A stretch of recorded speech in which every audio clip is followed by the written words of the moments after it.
So Avatar Frontiers of Pandora is out in just over a week now, and although I've covered plenty in the lead up to launch, today I wanted to pretty much compile all of that into one central video, giving you guys a complete breakdown of what we need to know about Avatar Frontiers of Pandora. Like I said, I've gone a bit more in depth in most of my other videos on all of these sort of individual details, so I'll try and keep this one a bit short and sort of straight to the point, and then if you guys do want more in-depth details, you can check out my other content on the game so far, where I've definitely delved a little bit deeper into the nitty-gritty of the game. Now, firstly, just to get the most basic and sort of boring information out of the way, it is launching on December 7th, and it will be launching on the PS5, the Xbox Series consoles, as well as obviously on PC too through the Ubisoft Connect store. As it goes with most games these days, there are 3 different editions you guys can purchase, those being the Standard Edition, the Gold Edition, and the Ultimate Edition. In terms of the pricing, the Standard Edition will cost about $70 US, which converts to about £60. The Gold Edition will be $110 US, which is about £90, and then the Ultimate Edition is $130 US, which is roughly £110 give or take. Each of these versions will include some slightly different content in terms of just some cool skin packs, and then the Season Pass for the Gold Edition for story content coming out in 2024. I will touch on that a little bit later on in the video, but then like I said, if you want the full breakdown to learn about every single skin and stuff that will be coming in there, be sure to check out the video that is dedicated to all of those editions. Now, in terms of the game itself, it is going to be first person only. There's been a lot of people sort of complaining about that, and I do understand that complaint. Having it in third person would be really cool to be able to see our character and the skin that we're wearing and all that kind of thing, because there is customization in this game. You can customize how your character looks, both in terms of the skin, but also, as far as I know, your actual face and gender and all that kind of thing. So I do see a lot of complaints about that, and I do understand that. With that being said, I do think it is a little bit more immersive when it's first person, and so I think they both come with pros and cons, but regardless, the game is unfortunately going to be first person only. The few exceptions to that are when we are riding our mounts, both the dire horses as well as our banshees, as when we are riding those, we'll be able to see pretty much a third person view of our character as well as the mount too. So it is first person only, but there will be plenty of times you can see your character still when you are flying around or riding one of the dire horses. In terms of the map is going to be absolutely enormous. There are 3 different regions in the game: the Kinglore Forest, which is I believe where we sort of start our story, the Upper Plains, which is in the sort of north of the map, and then in the west, the mysterious Clouded Forest. Each region even has its own Na'vi clans, each of which act slightly different than each other and have different strengths. For example, the Kamatiri clan lives in the Clouded Forest region, and they're a clan of healers, so I'd assume you'll be able to sort of work with them in upgrading your healing equipment, and then the same sort of thing will go with the other clans in the game as well. Now, for context on how big that map is going to be, all 3 of those regions are individually bigger than any of the Division maps. There's obviously Division 1 and Division 2. The Division 2 map was slightly bigger than the first one, and it is confirmed that each region in this game is going to be bigger than that map, which is obviously made by the same team and Massive Entertainment. And for a bit of context on how big the Division map is, it is about the size of the city of Los Santos in GTA 5. So not the entire map, but just the actual, I guess, like LA area of that map. So I'm sure all of you have probably played GTA 5 and you'll know that the city is pretty damn big. Well, each region in this game is going to be bigger than that, and we've heard that it is considerably bigger, so not just a little bit, it's probably like 1.5 times the size of that. So when you think of that in terms of the GTA map, we're probably looking at a fair bit bigger than the entire map of GTA 5, potentially up to about twice the size of that. So it's going to be a freaking massive map, and that is very, very exciting, especially considering how lush and dense it looks from all of the gameplay that we've seen so far. Now, before we go any further, if you guys are enjoying all of the information in this video, be sure to hit that like button, and if you are new to the channel, be sure to subscribe for more Avatar content. There will be plenty more on the way, both next week in the lead up to launch, but also plenty of content coming out after launch on all the tips you need to know, all the things you need to find within the game of Avatar Frontiers of Pandora. So make sure you don't miss out on that. But with that being said, let's get stuck back into it. Now, something else that is really good about this game is the minimal UI. That is something that Ubisoft has pretty much been roasted for God knows how long at this point. It's probably been over 10 years now that their UI in most games that they release is very over the top. It's kind of in your face and very cluttered on your screen. However, as you guys can see from the gameplay throughout this video, the UI in this game is very, very minimal. The exception to that being when you learn to fly your mount, for example, it'll pop up with all the controls on your screen. There are going to be times when there's a lot of information on the screen, but in just like general everyday gameplay, the UI does seem like it is very minimalistic, and that is a big win for us as players, because a lot of people have been screaming out for Ubisoft to really just tone down their UI for quite some time now. In terms of the gameplay side of things, the game is mostly going to be shooter combat. It is essentially a first-person shooter because, like I said earlier, the game is going to be in first person. And although there is melee combat, it is predominantly going to be shooter gameplay. You can melee, but it is just using your fist. There aren't any like melee weapons or anything like that in the game, unfortunately. And so you can consider this game to be essentially a first-person shooter mixed with like an action-adventure game, and in a way almost an open-world RPG at the same time, because you can create your own character and sort of upgrade your character through the skill tree and all that kind of thing. So it's a big mix of a bunch of different genres, those namely being first-person shooter, action-adventure, and then somewhat of an open-world RPG type game as well. On top of that typical sort of first-person shooter combat though, there is going to be also aerial combat when you're riding your Ikran, as you can still continue combat when you're flying, shooting your bows and all of your weapons from the back of the Ikran, which is going to be so awesome. We've seen a lot of gameplay of our Na'vi character fighting helicopters on the back of his Ikran and stuff like that. It looks like that is going to add a lot of depth to the game. It's not just going to be your boots on the ground type of game. A lot of people compared this game to Far Cry, for example, and although there are definitely a lot of comparisons, you can't do anything like this in Far Cry. So I'm very keen for the aerial combat as well, and from everything that I've heard from the people who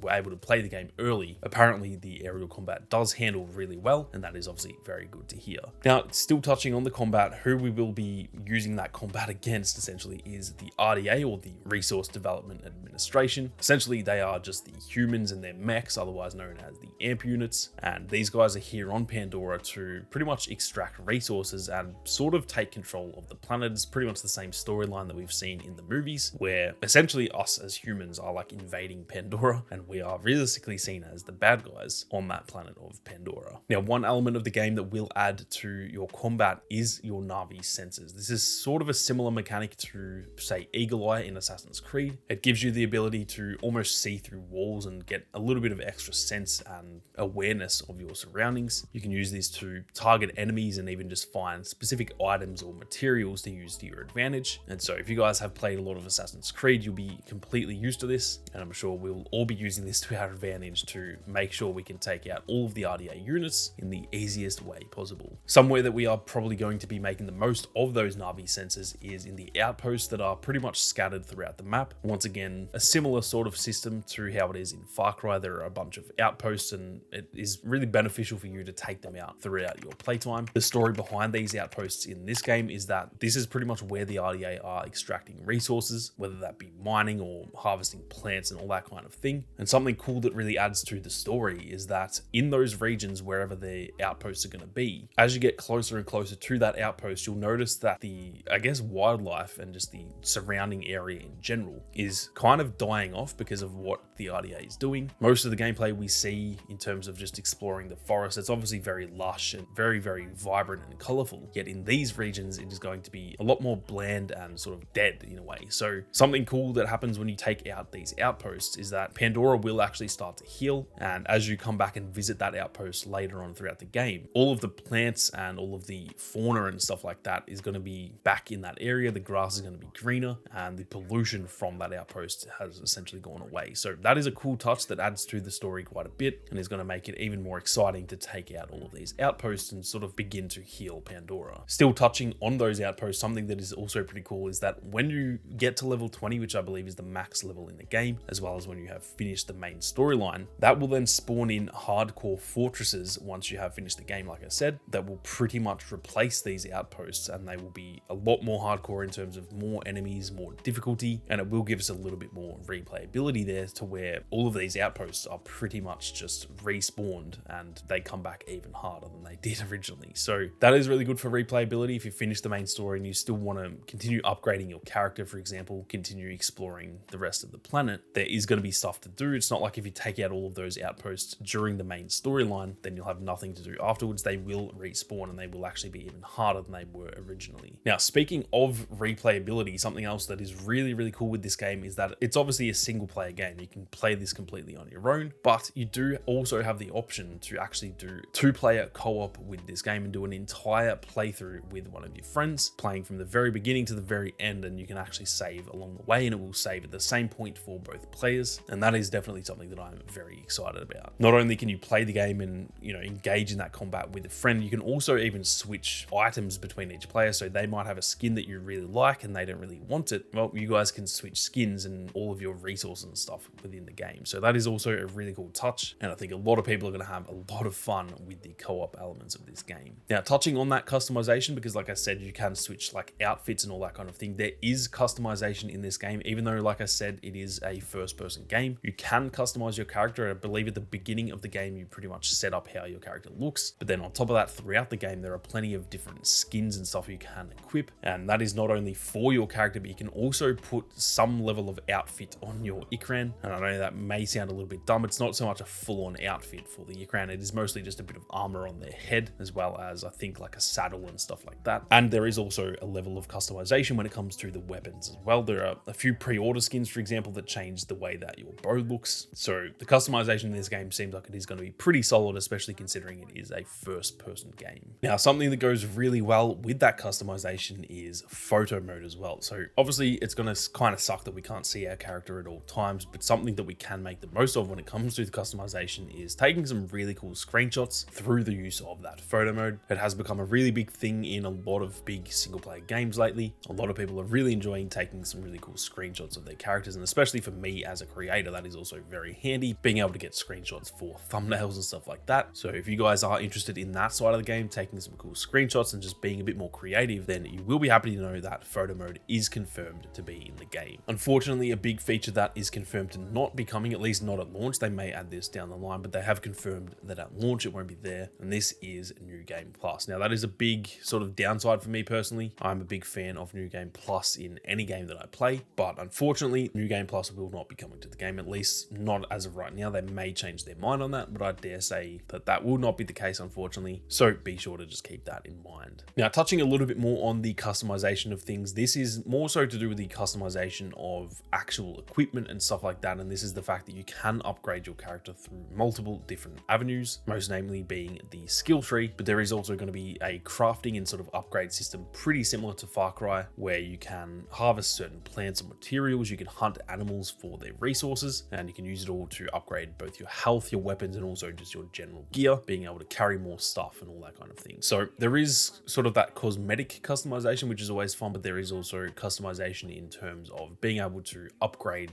whichever way you want to go and customize the way that you sort of craft your character for your own playthrough. Now, the last big thing that is worth mentioning is, like I said earlier on, the season pass editions. If you guys pre-order the gold edition of the game, or you will be able to get the season pass after launch as well. If you don't pre-order that, there are going to be 2 big story packs that come at some point throughout 2024, probably I'd say like 6 months and 12 months after the game is launched. These are going to be the Skybreaker and the Secrets of the Spires DLC packs. These are both going to be like proper story DLC, not just a DLC pack where it adds, you know, some new weapons or that kind of thing. It is going to be proper story DLC. So that is very good, and that kind of in some way makes up for the lack of New Game Plus. At least there will be some really fun stuff to play after the official launch of the game. So it does seem like the replayability of this game is going to be still very, very solid. The base game in general seems like it's going to be pretty damn big in terms of the size of the map and all that kind of thing. But then the fact we're getting some proper story DLC later on as well is very exciting to see. So anyway, guys, that is a complete breakdown of Avatar: Frontiers of Pandora. Pretty much everything you need to know so far. And like I said, I tried to keep it as short as I could to not ramble on about each topic. If you do want more sort of in-depth discussion on each of those topics though, be sure to check out all the other videos on the channel. I've pretty much gone in depth on each of these topics that I touched on. So there is plenty of extra content there for you guys if you are interested in Avatar: Frontiers of Pandora. Like I said, if you are new to the channel, be sure to hit that subscribe button and turn on those notifications. But with that being said, thank you all very much for watching. You guys have a great day, and I'll catch you all in the next one.